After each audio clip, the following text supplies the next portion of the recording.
آپ بسم اللہ الرحمن الرحیم اور سورہ فاتحہ کی پہلی 3 آیتوں کی تلاوت، ترجمہ اور تفسیر صراط الجنان سنیں گے۔ بسم اللہ الرحمن الرحیم۔ ترجمہ: اللہ کے نام سے شروع جو نہایت مہربان رحمت والا ہے۔ بسم اللہ، اللہ کے نام سے شروع۔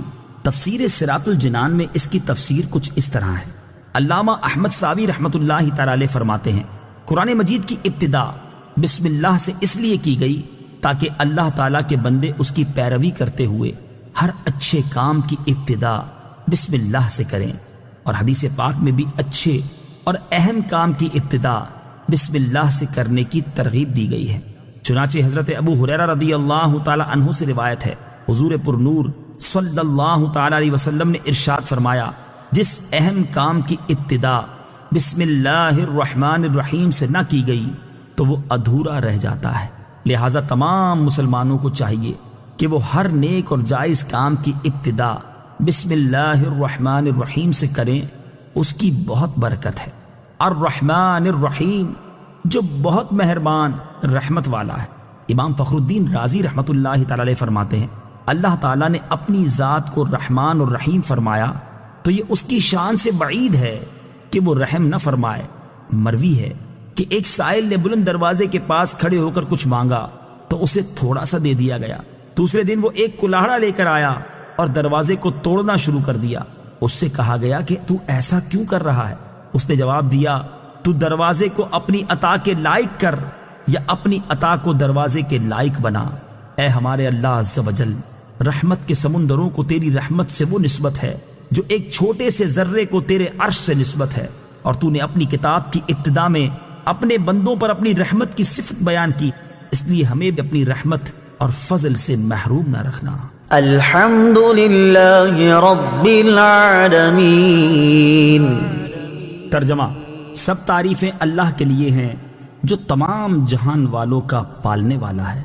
الحمدللہ، سب تعریفیں اللہ کے لیے ہیں۔ تفسیر صراط الجنان میں اس کی تفسیر کچھ اس طرح ہے، یعنی ہر طرح کی حمد اور تعریف کا مستحق اللہ تعالیٰ ہے، کیونکہ اللہ تعالیٰ کمال کی تمام صفات کا جامع ہے۔ حمد اور شکر کی تعریف۔ حمد کا معنی ہے کسی کی اختیاری خوبیوں کی بنا پر اس کی تعریف کرنا، اور شکر کی تعریف یہ ہے کہ کسی کے احسان کے مقابلے میں زبان، دل یا اعضاء سے اس کی تعظیم کرنا۔ اور ہم چونکہ اللہ عز و جل کی حمد عام طور پر اس کے احسانات کے پیش نظر کرتے ہیں، اس لیے ہماری یہ حمد شکر بھی ہوتی ہے۔ مسلم شریف کی حدیث ہے، حضرت انس بن مالک رضی اللہ تعالی عنہ سے روایت ہے، نبی اکرم صلی اللہ تعالی علیہ وسلم نے ارشاد فرمایا، اللہ تعالیٰ بندے کی اس بات سے خوش ہوتا ہے کہ وہ کچھ کھائے تو اللہ تعالیٰ کی حمد کرے، اور کچھ پیے تو اللہ تعالیٰ کی حمد کرے۔ الرحمن الرحیم۔ ترجمہ: بہت مہربان رحمت والا۔ الرحمن، بہت مہربان۔ تفسیر صراط الجنان میں اس کی تفسیر کچھ اس طرح ہے۔ رحمان اور رحیم اللہ تعالیٰ کے 2 صفاتی نام ہیں۔ رحمان کا معنی ہے نعمتیں عطا کرنے والی وہ ذات جو بہت زیادہ رحمت فرمائے، اور رحیم کا معنی ہے بہت رحمت فرمانے والا۔ یاد رہے کہ حقیقی طور پر نعمت عطا فرمانے والی ذات اللہ تعالیٰ کی ہے، کہ وہی تنہا ذات ہے جو اپنی رحمت کا بدلہ طلب نہیں فرماتی۔ ہر چھوٹی بڑی، ظاہری، باطنی، جسمانی، روحانی، دنیاوی اور اخروی نعمت اللہ تعالیٰ ہی عطا فرماتا ہے، اور دنیا میں جس شخص تک جو نعمت پہنچتی ہے وہ اللہ تعالیٰ کی رحمت ہی سے ہے، کیونکہ کسی کے دل میں رحم کا جذبہ پیدا کرنا، رحم کرنے پر قدرت دینا، نعمت کو وجود میں لانا، دوسرے کا اس نعمت سے فائدہ اٹھانا اور فائدہ اٹھانے کے لیے اعضاء کی سلامتی عطا کرنا، یہ سب اللہ تعالیٰ کی طرف سے ہی ہے۔ مالک یوم الدین۔ ترجمہ: جزا کے دن کا مالک۔